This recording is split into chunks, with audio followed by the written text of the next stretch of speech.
Vamos orar.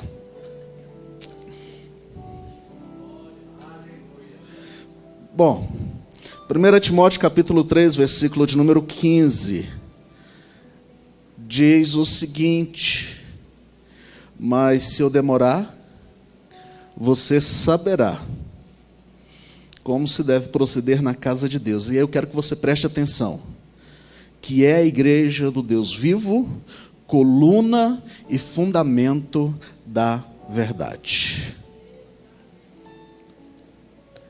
Igreja de Deus, a igreja do Deus vivo, que é a coluna e o fundamento da verdade.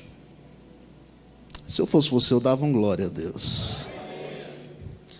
A Bíblia nos mostra que todas as forças, potestades que se levantaram e se levantam contra elas serão destruídas pelo Rei dos Reis e Senhor dos Senhores.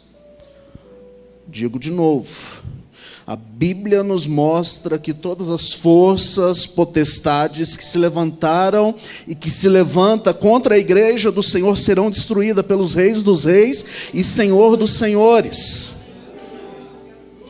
Para participarmos desta vitória final, nós precisamos estar em comunhão com Cristo Jesus, que em breve voltará. E aí eu encorajo a todos nós, busquemos ter uma vida irrepreensível diante daquele que tem todo o poder nos céus e na terra. É bem verdade que a igreja passa por aflições, nós experimentamos aflições e gemidos. As aflições do tempo presente, afirma o apóstolo Paulo, que as aflições do tempo presente não são para comparar, não se pode comparar com a glória que há de ser revelada através da igreja. Romanos capítulo 8, verso 18. Isso significa que, apesar dos cruéis perseguidores que temos, Rafa, a igreja tem triunfado. As portas do inferno não prevalecerão contra a igreja do Senhor. Sabe, os gemidos da criação e da igreja, toda a criação geme, diz o apóstolo Paulo, e nós temos esperado a adoção, a saber, a redenção do corpo. Todo esse gemer é resultante de uma tragédia chamada pecado. O pecado invade a humanidade, invade o mundo, entra no mundo e toma conta. E a Bíblia diz que a criação de Deus geme pela manifestação dos filhos de Deus. Romanos, o apóstolo Paulo fala sobre isso. Mas o gemido da igreja cessará quando Jesus vier buscar a sua igreja. O gemido da igreja cessará quando Jesus arrebatar a sua igreja. Sabe, nós temos vivido um tempo onde as pessoas não acreditam mais em arrebatamento.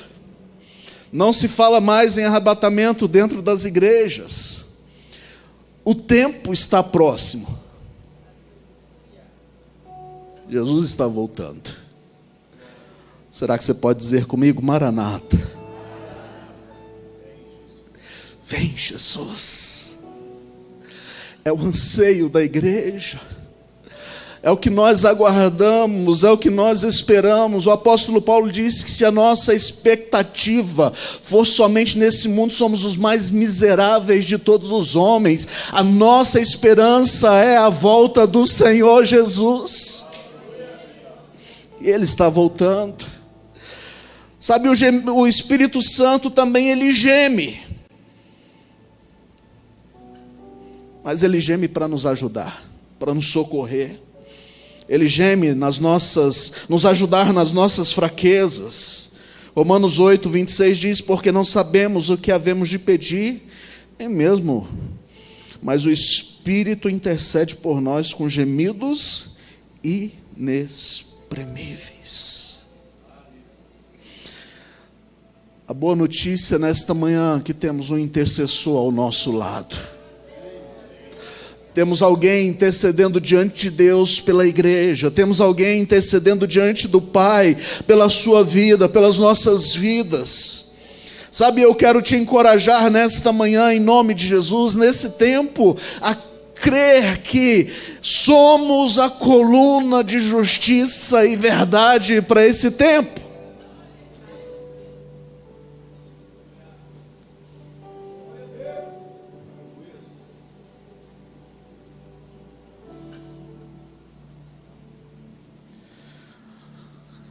Jesus fala que as ovelhas ouvem a sua voz e conhecem a voz do pastor. E é interessante porque eu passei muito tempo sem compreender. Eu li esse texto, poxa, que texto bacana.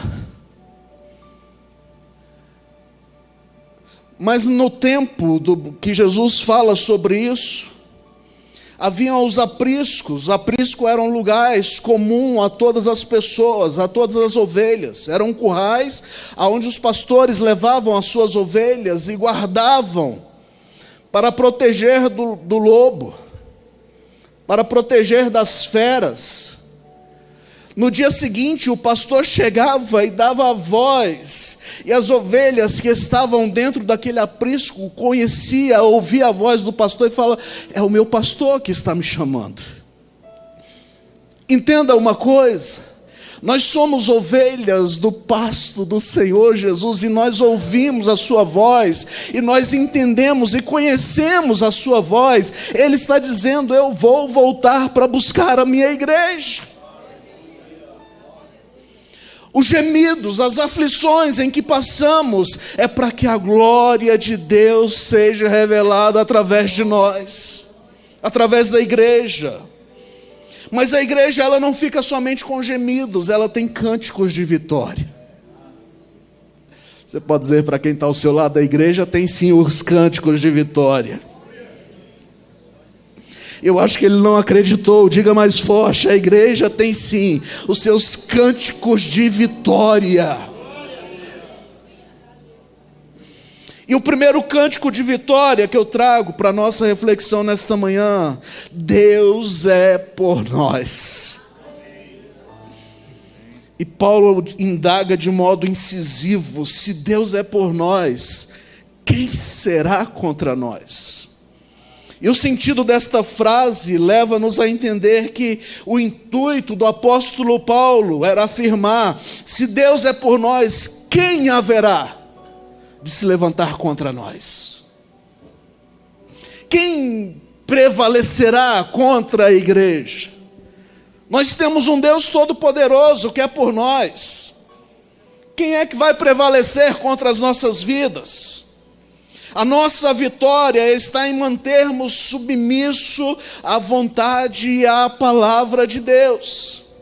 A igreja, eu disse no início que a igreja, ela sairá somente vitoriosa, porque Deus é por nós. E esse é o cântico da igreja de Deus em Vicente Pires: Deus é por nós. E aí eu acho tremendo isso, porque o próprio Jesus disse, que as portas do inferno não prevalecem contra a igreja. Passamos sim por desafios, e não se engane, está intensificando.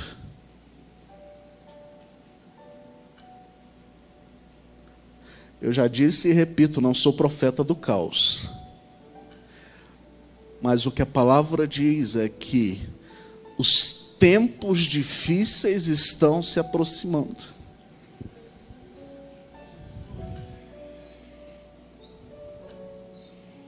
Estava até compartilhando com o irmão João.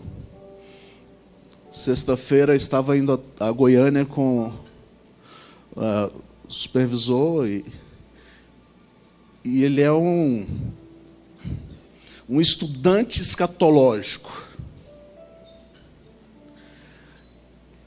92, eu acho, 90, 92, por aí, eu era quase um bebê,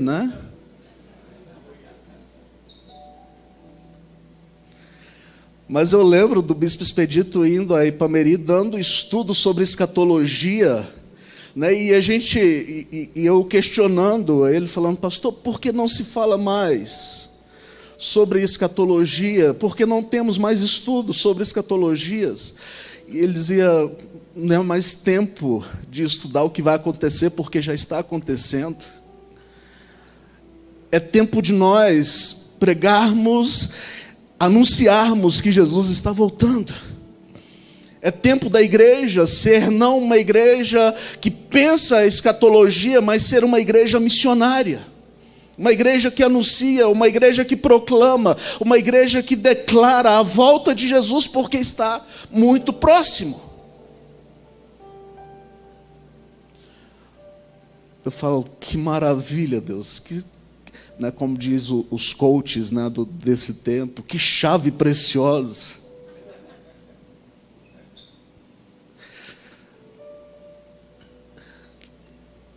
Eu já estava com a palavra no coração, e ele traz essa palavra, eu falo: glória a Deus, é isso que eu preciso. O Senhor está voltando.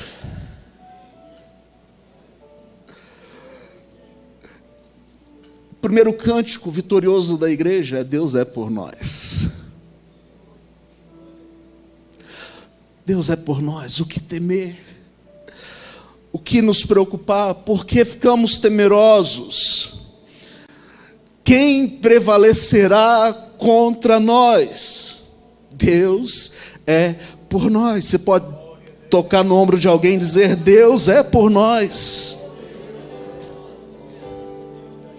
O segundo cântico vitorioso da igreja é: Deus quem nos justifica. Se somos injustamente acusados, Deus haverá de nos justificar. Os inimigos do evangelho estão sempre levantando acusações contra nós.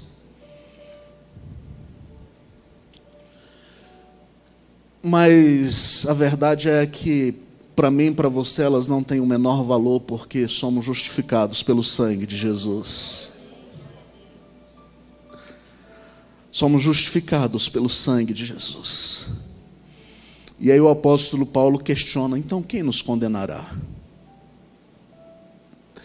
Se temos um Deus a nosso favor, se temos Deus justificando a mim e a você, o sangue de Jesus nos purificando, quem nos condenará? O cântico da igreja, o segundo cântico da igreja é: o Senhor quem me justifica. E aí, tendo isso, nada pode nos separar do amor de Deus. As tribulações, a angústia. Sabe, se a gente começar a olhar as circunstâncias, o tempo em que a gente tem vivido, é bem provável que a gente tenha as tribulações e as angústias como justificativas para abandonar a obra do Senhor Jesus. Mas é interessante que o próprio Jesus já nos alertou, lá em João capítulo 16, e no versículo de número 33, ele diz que nós passaríamos por aflições, mas que era para termos bom ânimo. Mas é interessante o início do texto: eu tenho-vos dito estas coisas para que em mim vocês tenham paz. Vocês vão enfrentar aflições, sim, é verdade, mas tenham paz. Vocês vão enfrentar adversidades, vocês vão enfrentar lutas, mas tenham paz. E a gente começa a olhar então o que a igreja tem enfrentado, o que a gente tem passado, as provações que têm vindo contra a igreja. E muitos, mediante as provações, têm dito: é necessário reescrever a Bíblia. Vocês viram, isso aí foi para a mídia.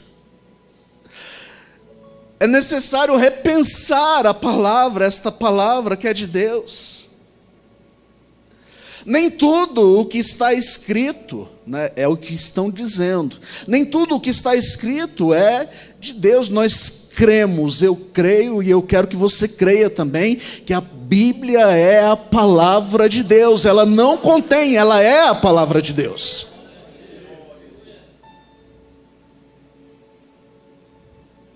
Tem muitos dizendo, foi escrita só para aquele tempo. Será? Foi escrita para um povo específico. Será? As angústias, as tribulações vêm contra as nossas vidas para nos fortalecer.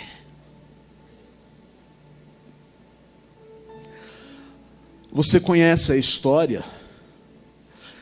E nada pôde deter a igreja do Senhor.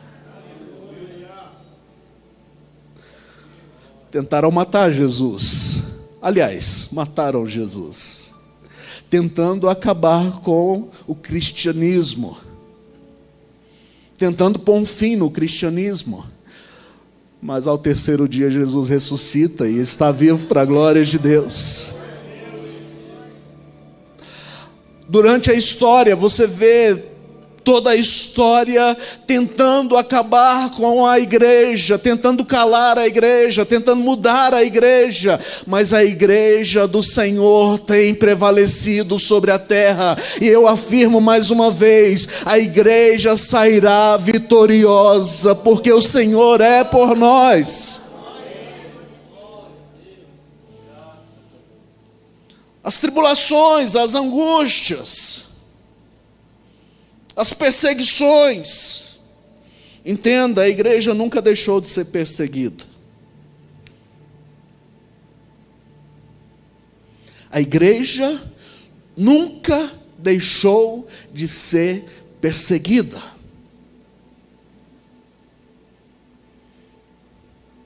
E a gente começa a olhar, né, no Brasil você tem liberdade. Será que tem liberdade?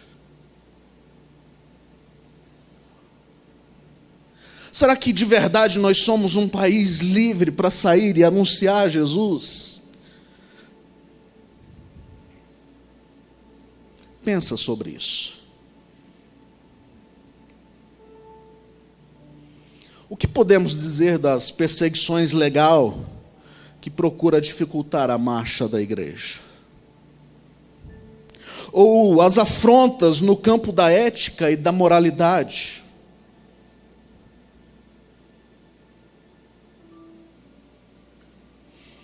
O politicamente correto hoje é contra a igreja. Não existe família para o politicamente correto. Não existe pecado para o politicamente correto. Não existe adultério para o politicamente correto. Não existe prostituição para o politicamente correto. E aí a gente poderia passar aqui o dia todo e virar noites falando sobre essas questões da moralidade. Mas o texto em que nós lemos no início diz que a igreja é coluna e firmeza da verdade. O texto veio. Falei para vocês que se tivesse fé, ele viria. Hein? A igreja do Deus vivo, a coluna e firmeza da verdade. Ei! Um texto milenário tão atual. Um texto escrito há tantos anos. E tão atual para este tempo. Jamais a igreja será silenciada.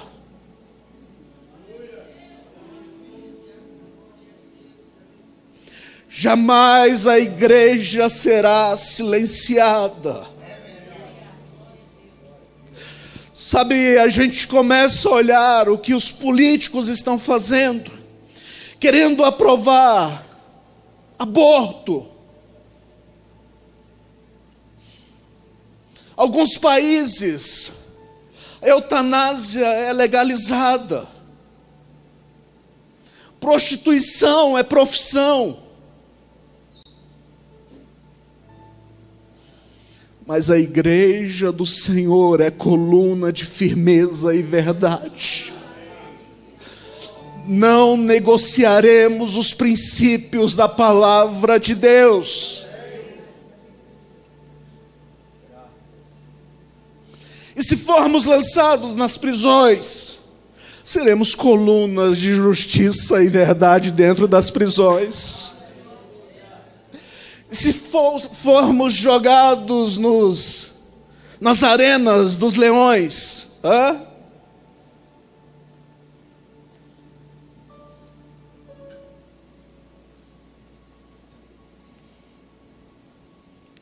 nada silenciará a igreja do Senhor. O texto bíblico diz que nas perseguições a igreja crescia. Sabe, eu estou crendo que haverá um tempo de colheita nesse tempo em que a gente está vivendo. As perseguições é para trazer pessoas às igrejas. Quando começou a pandemia, vocês se lembram disso? As igrejas fechadas e o povo desesperado. Nós queremos ir à igreja. Nós precisamos ir à igreja. A pandemia veio como uma sentença. A pessoa pegava lá o tal do vírus, né? E já começava a despedir. A gente viu isso. É o fim da minha vida. Gente. E as pessoas começaram então a buscar o Senhor. Mas eu quero te dizer nesta manhã, em nome de Jesus, você que está aqui, você que está nos ouvindo, o Senhor tem o controle da história. Nada acontece sem a permissão do nosso Deus, amém? Ei, Deus ainda tem o controle de todas as coisas. Nada silenciará a igreja do Senhor. Nós somos contra. Nós somos contra o aborto, sim. Nós somos contra a união homossexual, sim, somos contra.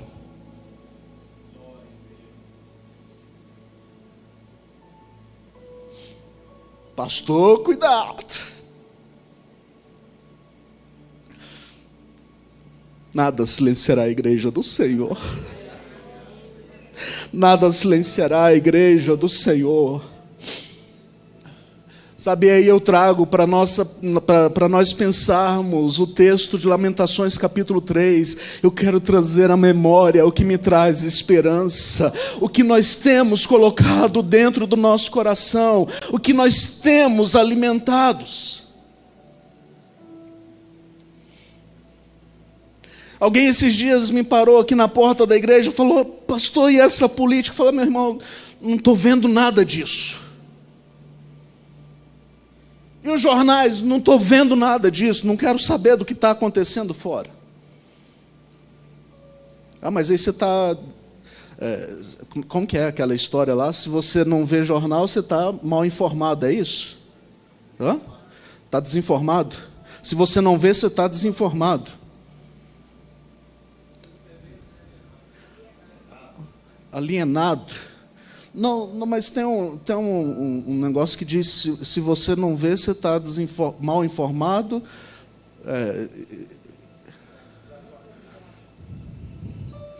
É tudo novinho, ninguém sabe o que eu estou querendo dizer, gente. Poxa.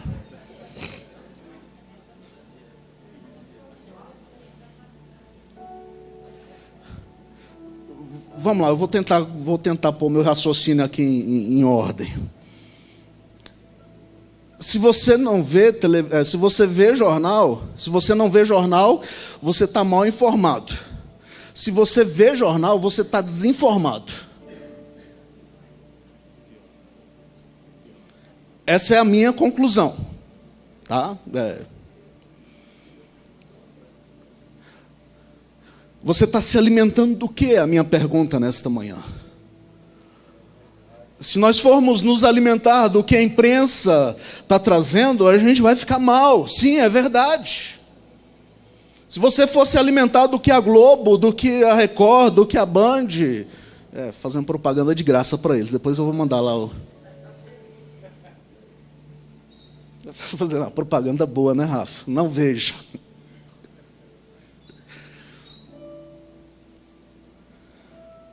É isso. Quero trazer à memória o que me dá esperança. É a palavra de Deus que nos dá esperança. Precisamos encher o nosso coração com a palavra de Deus. O tempo está tão corrido e às vezes a gente não tem tempo de ler a palavra. Não é verdade?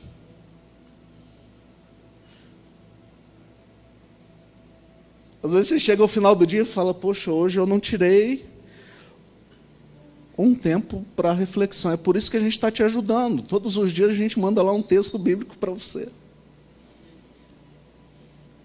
É porque o WhatsApp a gente abre. Sim ou não? Hã? Não é, Sérgio? O WhatsApp a gente abre toda hora.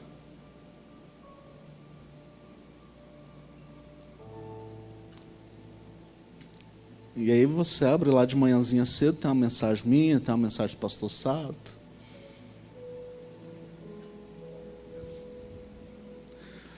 Precisamos encher o nosso coração com a palavra de Deus.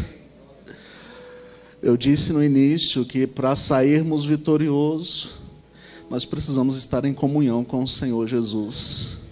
E a forma de estarmos em comunhão com Ele é nos alimentando da sua palavra.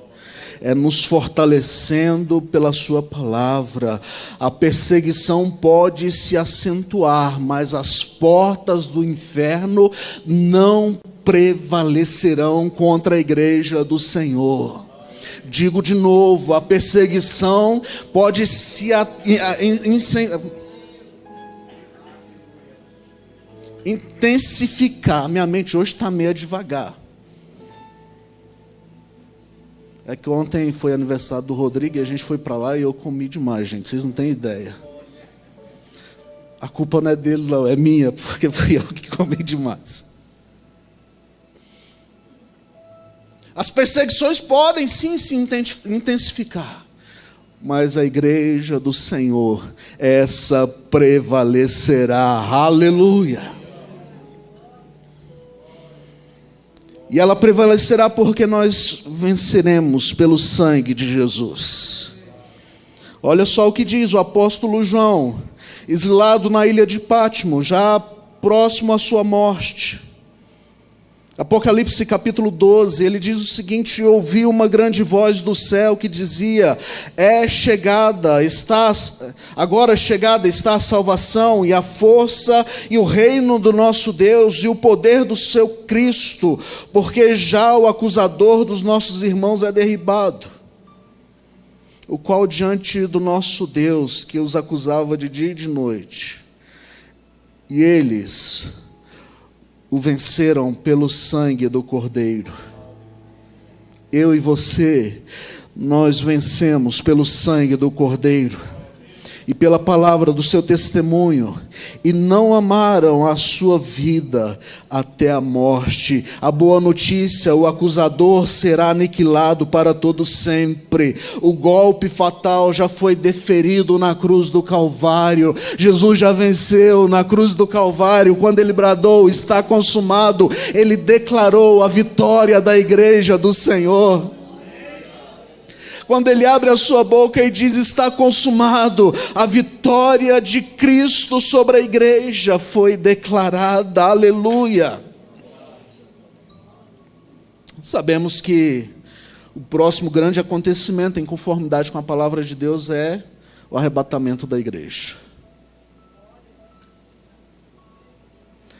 O próximo grande acontecimento será o arrebatamento da igreja.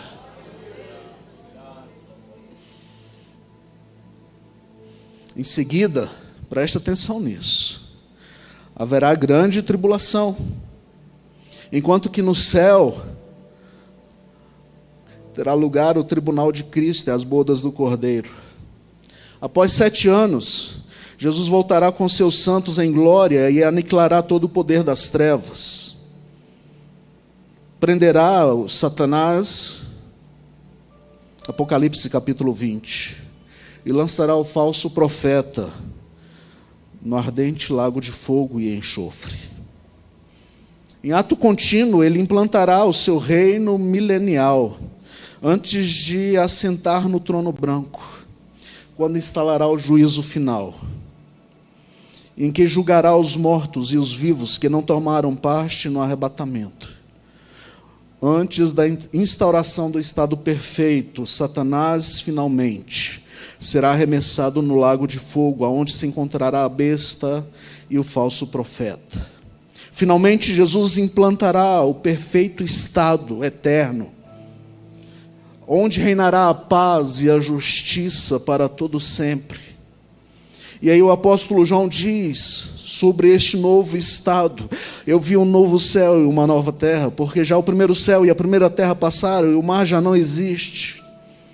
Eu, João, vi a cidade santa, a nova Jerusalém, que de Deus descia do céu, adereçada como esposa ataviada para o seu marido. E ouvi uma grande voz do céu que dizia: eis o tabernáculo de Deus com os homens, pois com ele habitará, e eles serão seu povo, e o mesmo Deus estará com eles, e será o seu Deus. Aleluia! Jesus descerá em breve para nos buscar. Jesus descerá em breve para nos buscar.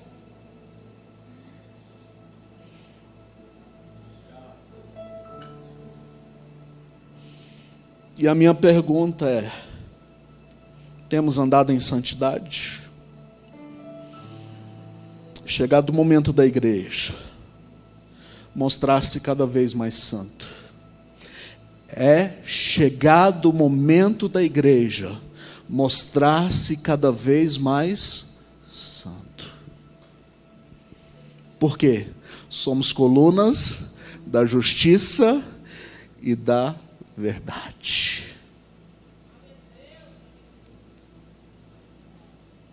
Sem santificação ninguém verá o Senhor. E eu concluo a minha palavra nesta manhã dizendo: a Bíblia nos mostra que a história se desenrola segundo a vontade de Deus.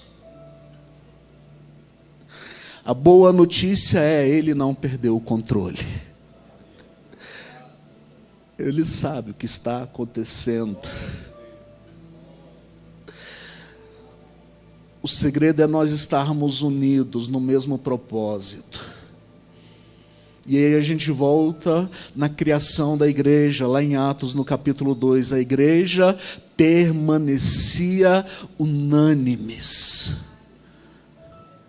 Sabe o que é isso? Posso até pensar diferente do Rafael, mas nós estamos unidos no mesmo propósito. Eu posso até ter uma visão diferente, mas a minha unidade com Ele prevalece. E eu quero concluir esta palavra pedindo a você perdão.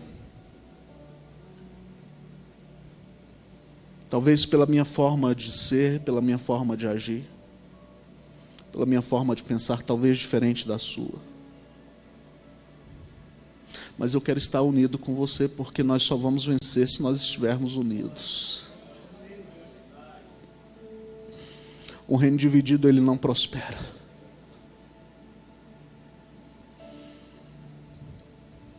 Um reino dividido não prospera. E eu quero estar unido com você, como igreja do Senhor. Fomos comprados pelo mesmo sangue. Jesus morreu por mim e por você. O meu pecado não é diferente do seu perante o Senhor Jesus.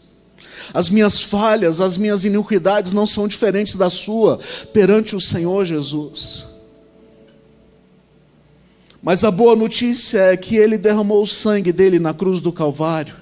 E 1 João capítulo 1, versículo 9 diz que se nós confessarmos a Ele os nossos pecados, Ele é fiel e justo para nos purificar e nos perdoar de toda a injustiça. A boa notícia nesta manhã é que nós podemos nos tornar de fato um corpo, apesar de pensarmos talvez diferente, apesar de termos talvez uma visão diferente de situações, mas aquele que nos une é maior do que as nossas indiferenças.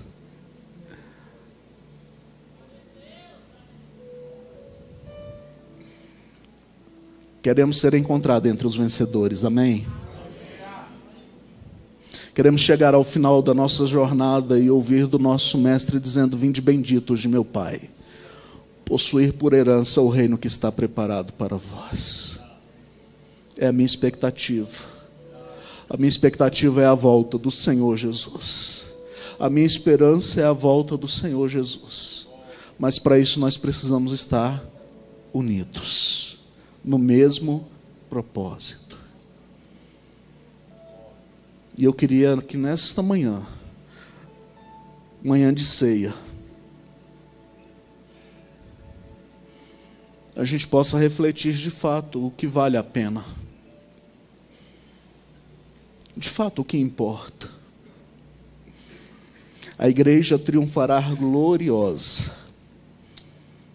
E aí eu concluo com esse texto de Cantares, ou Cânticos de Salomão, capítulo 6, e o versículo de número 10. Será que é possível pôr?